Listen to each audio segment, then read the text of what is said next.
మీ మోకాల నొప్పులకు ఎటువంటి సర్జరీ లేకుండా ఎపియాన్ పెయిన్ క్లినిక్ అందిస్తున్న అత్యాధునిక చికిత్స. ఇప్పుడు పికిల్స్ సౌత్ ఇండియాలో కామన్ గా తింటుంటారు పికిల్స్. ఇప్పుడు వర్షాకాలం వచ్చిందంటే పికిల్స్ ఆర్ వెరీ పాపులర్. నాకు కూడా చాలా ఇష్టం, మీకు కూడా ఇష్టమే ఉంటుంటుంది. ఆ పికిల్స్, ఈ పికిల్స్ లో ప్రాపర్ గా స్టోర్ చేయకపోయినట్టయితే వాటిలో నైట్రోసెమిన్స్ డెవలప్ అవుతాయి, మోనోసోడియం గ్లూటమేట్ డెవలప్ అవుతుంది. ఇవన్నీ కూడా డెఫినెట్ కార్సినోజెన్స్.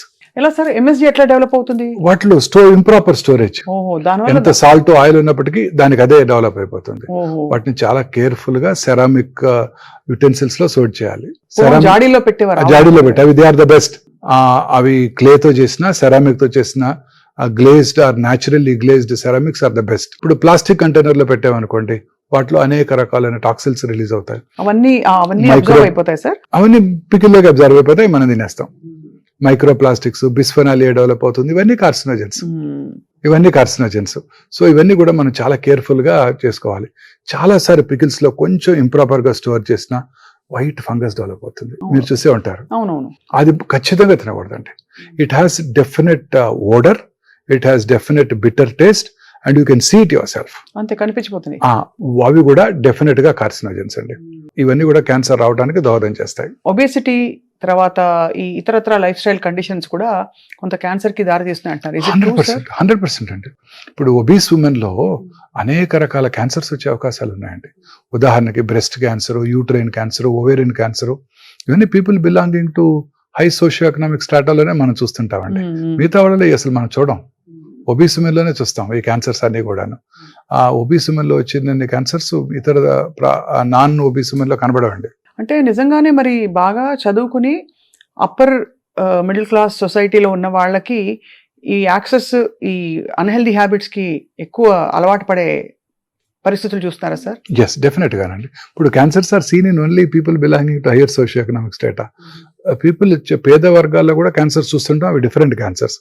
ఉదాహరణకి గర్భసంచి ముఖద్వార cancer people belonging to lower socio economic strata. ఎందుకంటే HPV వ్యాక్సిన్, ఇంప్రాపర్ హైజీన్, పరిశుభ్రత మెయింటైన్ చేయకపోవడం డ్యూరింగ్ దేర్ మెన్స్ట్రల్ సైకిల్స్, ఆ వైరస్ ఎక్కువగా వ్యాప్తి చెందటం. అదే బాడీ క్యాన్సర్స్ ఒబీస్ ఉమెన్ లో చూస్తుంటాం, ఓవేరియన్ క్యాన్సర్స్ ఒబీస్ ఉమెన్ లోనే చూస్తుంటాం. సార్, మీరు ట్రీట్ చేసిన ఎన్నో కేసెస్ లో వందల వేల కేసులు మీరు చూస్తుంటారు. మీరు చాలా ఛాలెంజ్ గా తీసుకుని ట్రీట్ చేసిన ఒక కేసు సక్సెస్ఫుల్ గా can you share with us? ఒకటి కాదు, వందలు ఉంటాయి. Every case is a challenging case madam. చాలా సార్లు మనం పేషెంట్ కి రిస్కీగా ఉంటుంది, ఈ ఆపరేషన్ రిస్క్ తో కూడుకుందని. ఫర్ ఎగ్జాంపుల్ అన్నవాహిక క్యాన్సర్స్, వేరేస్ మనం చెస్ట్ ఓపెన్ చేయాల్సి ఉంటుంది, అబ్డామిన్ ఓపెన్ చేయాల్సి ఉంటుంది. 64-year-old లేడీ, థిన్ బిల్ట్, వాళ్ళలో ఈ క్యాన్సర్స్ వస్తుంటాయి. అప్పుడు సర్జరీ రిస్క్ తో కూడుకుంది అనుకుంటాం, వాళ్ళు సేవ్ అయిపోతారు. So it's every case is challenging. But బాగా చలించిపోయిన కేసు చాలా సార్లు చాలా ఎర్లీ క్యాన్సర్స్ చూస్తుంటామండి.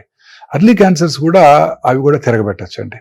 సో అందుకే మా గురువు గారు డాక్టర్ SS రెడ్డి గారు ఒక చక్కటి మాట చెప్పారు. The unpredictable biological behaviour of the cancer makes the most predictable treatment unpredictable. అంటే ఎంతో కష్టపడి మనం మనసు పెట్టి హార్ట్ పెట్టి వైద్యం చేసినా కూడా కొన్నిసార్లు అవి తిరగబెడుతుంటాయి కాబట్టి మన చేతుల్లో ఉండదు ఆ టైంలో. బట్ అయినా కూడా సార్, మీరు తప్పకుండా మీ మనసుతో మీరు ట్రీట్ చేసి చాలా మీరు చెల్లించిపోయిన ఒక ఉదంతం చెప్పండి సార్. అంటే ఒక మేల్ బ్రెస్ట్ క్యాన్సర్ పేషెంట్ అండి. Male breast cancer. అతనికి ఎంతో మనసు పెట్టి చేసామండి. సర్జరీ చేసాము. సర్జరీ తర్వాత 6 cycles కీమోథెరపీ ఇచ్చాము. Each chemotherapy was a challenge అండి. ఎందుకంటే he was a very sensitive man. Each కీమోథెరపీకి ఆయనకు అనేక రకరకాల సైడ్ ఎఫెక్ట్స్ వచ్చాయండి. ఆయన ఎంతో ఎఫెక్ట్ అయిపోయేవారు. ఆ ఫ్యామిలీ కూడా ఎంతో సెన్సిటివ్ ఫ్యామిలీ, ఎంతో ఎఫెక్ట్ అయిపోయేవారు. ప్రతి క్యాన్సరు కీమోథెరపీ ప్రోటోకాల్ కూడా ఒక ఛాలెంజ్. ట్రీట్మెంట్ అయ్యేంత వరకు కొన్ని నెలల పాటు హాస్పిటల్లోనే ఉన్నారు ఆయన.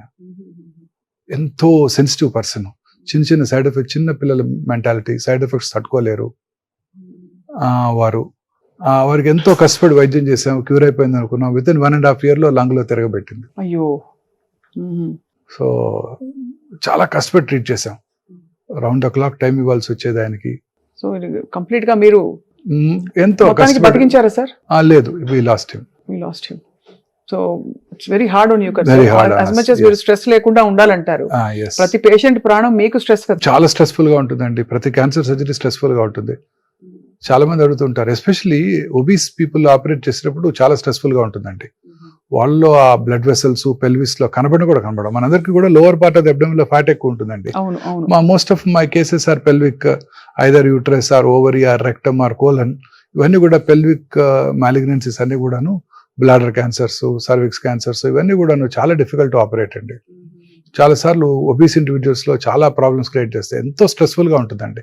ఒక surgery will drain away our few days of our life. అలాంటిది మీరు స్ట్రెస్ లేకుండా మీరు మెయింటైన్ చేసి అంటే ఇంత పెద్ద ఇన్స్టిట్యూషన్ రన్ చేస్తూ చాలా సవాల్ అయితే మీకు. చాలా కష్టం అండి. ఏ క్యాన్సర్ కి ఎప్పుడు ఏ ఎలర్జీ వస్తుందో, ఏ మెడిసిన్ కి ఎలర్జీ వస్తుందో తెలియదు.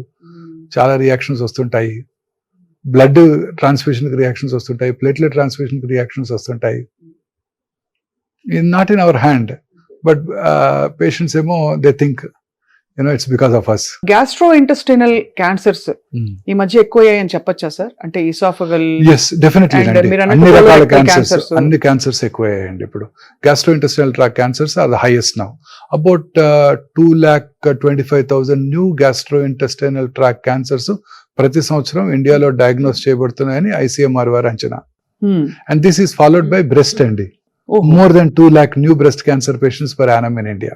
So gastrointestinal cancers direct గా ఫుడ్ వల్ల వస్తాయని అనుకోవచ్చా? లేదు క్యాన్సర్ జీన్ బాడీలో బ్రేక్ డౌన్, ఆంకో జీన్స్ అన్ని ఒకటే, ఎక్కడైనా రావచ్చు? ఎక్కడైనా రావచ్చండి. ఇప్పుడు రకరకాల క్యాన్సర్స్ మనం చూస్తుంటాం.